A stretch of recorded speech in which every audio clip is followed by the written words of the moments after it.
জার্মানির বার্লিনের নিউএস মিউজিয়াম থেকে রানী নেফারতিতির আবক্ষ মূর্তি ফেরত চেয়ে পিটিশন দাখিল করেছেন মিশরের প্রখ্যাত এক প্রত্নতাত্ত্বিক। শনিবার ৭ সেপ্টেম্বর মিশরীয় প্রত্নতাত্ত্বিক ও সাবেক পুরাকীর্তিমন্ত্রী জাহি হাওয়াস এই পিটিশন দাখিল করেন।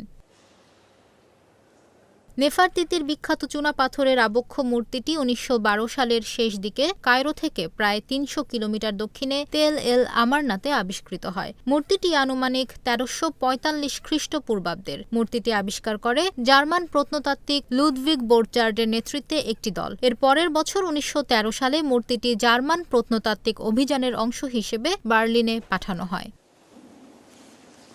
পিটিশনে হাওয়াস আবক্ষ মূর্তিটি ফেরত দেওয়ার জন্য আহ্বান জানান। এটি আবিষ্কারের পর মিশর থেকে অবৈধভাবে সরিয়ে নেওয়া হয়েছিল বলে উল্লেখ করেন তিনি। মূর্তি ফিরে পেতে সমর্থন জোগাড়ের জন্য হাওয়াস একটি ওয়েবসাইট চালু করেছেন। তিনি বলেন, আমাদের চাওয়া নেফারতিতির আবক্ষ মূর্তিটি ফিরিয়ে দেওয়া হোক। আমার দরকার সমর্থন। এই আবক্ষ মূর্তিটি ফিরে পেতে চাইলে আমার ওয়েবসাইট ভিজিট করুন এবং একটি স্বাক্ষর করুন।